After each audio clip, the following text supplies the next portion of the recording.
تو آئے ناظرین بڑھتے ہیں اپنے خاص خبر کی طرف۔ ہماری یہ خاص خبر ہے اس فتوے سے متعلق جس نے عالم اسلام کو غور و خوض کرنے کے لیے اور فکر کرنے کے لیے مجبور کر دیا ہے۔ جی ہاں ناظرین، ہم بات کر رہے ہیں مصر کے الازہر کے مفتی و عالم ڈاکٹر الطیب کے دیے گئے فتوے کے متعلق، جنہوں نے اس فتوے میں شیعہ اور سنی حضرات کے درمیان پیدا ہونے والی غلط فہمیوں کے نہایت ہی امن اور صبر کے ساتھ تمام جوابات دیے ہیں۔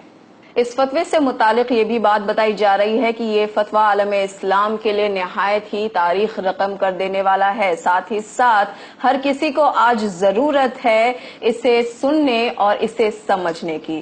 یا ناظرین، ہم بات کر رہے ہیں پچھلے دنوں ایجپشن چینل پر دیے گئے انٹرویو میں بتائے گئے وہ تمام سوالات کے جوابات جنہیں دیے تھے الازہر کے مفتی و عالم ڈاکٹر الطیب نے، اور اس ٹی وی چینل پر پوچھے گئے یہ سوالات اور ان کے جوابات کچھ اس طرح تھے۔ پہلا سوال، آپ کے مطابق کیا شیعہ عقائد میں کوئی پریشانی نہیں ہے؟ الطیب نے کہا بالکل نہیں، بلکہ 50 سال پہلے شیخ محمود شلتوت جو کہ الازہر کے چانسلر بھی تھے، انہوں نے یہ فتویٰ جاری کیا تھا کہ شیعہ فقہ اسلامی فقہوں کا 5واں فقہ ہے، جیسے 4 فقہ اسلام میں پہلے سے ہی موجود ہیں۔ دوسرا سوال، ہمارے بچے شیعہ اسلام سے کافی متاثر ہو رہے ہیں، اسے اپنا رہے ہیں، ایسے میں ہم کیا کریں؟ ایسے بچوں کو اس فقہ کو اپنانے دیں، انہیں تبدیل ہونے دیں۔ کیا ہم کچھ کہتے ہیں جب کوئی مالکی یا حنفی جماعت کو چھوڑ دیتا ہے؟ یہ بچے بس 4تھے فقہ کو چھوڑ کر 5ویں فقہ کو اپنا رہے ہیں، جو کہ لائق تنقید نہیں ہے۔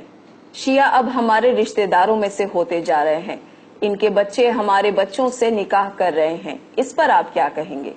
انہوں نے جواب دیا، اس میں غلط کیا ہے، نکاح ہم مذہب سے جائز ہے۔ پھر سوال کیا گیا، ایسا کہا جاتا ہے کہ شیعہ حضرات کے پاس الگ قرآن مجید ہے۔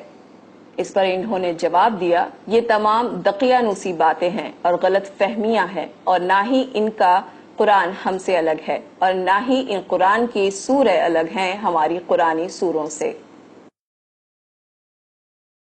23 سعودی عرب کے علماء نے فتویٰ جاری کیا ہے کہ شیعہ کافر ہیں۔ الطیب نے جواب دیا، مسلمانوں کے لیے فتوے جاری کرنے کی الازہر کے پاس ہی اتھارٹی ہے، اس لیے اس کے علاوہ جاری ہونے والے سارے فتوے بے معنی اور جعلی ہیں۔ تو پھر آخر فرق کہاں باقی رہا؟ شیعہ اور سنی میں کیا فرق ہے اور ان کے کیا معنی ہیں؟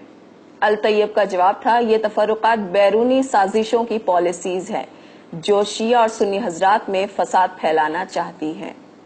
ان کا اگلا سوال، میرے پاس نہایت سنجیدہ سوال ہے، اور وہ یہ کہ شیعہ حضرات ابو بکر اور عمر کو نہیں مانتے، تو پھر آپ کیسے کہہ سکتے ہیں کہ یہ مسلمان ہیں؟ الطیب نے جواب دیا، ہاں یہ حضرات نہیں مانتے، پر کیا ابو بکر اور عمر کو ماننا اسلامی قوانین میں شامل ہے؟ ابو بکر اور عمر کی کہانی تاریخی ہے، ان کا اسلام کے بنیادی عقائد و قانون سے کوئی لینا دینا نہیں۔ ان سوالات پر حیرت زدہ ہوتے ہوئے ایک اور سوال کیا گیا کہ شیعہ حضرات کا بنیادی مسئلہ ہے، اور وہ یہ ہے کہ شیعہ حضرات کہتے ہیں کہ ان کا امام وقت 1000 سالوں سے اب بھی زندہ ہے۔ الطیب نے جواب دیا، ہو سکتا ہے کہ وہ زندہ ہوں، کیوں، کیا یہ ممکن نہیں ہے؟ پر یہ کوئی ضروری نہیں ہے کہ ہم سنی حضرات بھی ان کی طرح اس پر عقیدہ رکھیں۔ آخر میں ان سے سوال کیا گیا، امام محمد تقی علیہ السلام کے حوالے سے رپورٹر نے پوچھا کہ شیعہ حضرات کا یہ بھی ماننا ہے کہ ان کے ایک امام کو امامت 8ویں سال میں ملی، کیا یہ ممکن ہے کہ 8 سال کے بچے کو امامت ملے؟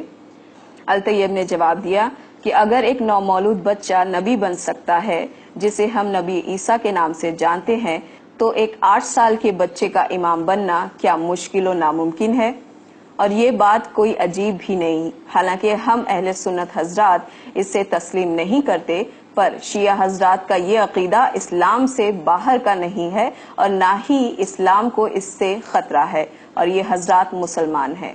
اور اس طرح الازہر کے مفتی و عالم نے ان تمام جوابات کے ساتھ یہ ثابت کر دیا کہ اسلام میں صبر و تحمل اب بھی باقی ہے، اور اس میں اتحاد دنیا کے سامنے لانا نہایت ہی ضروری ہے۔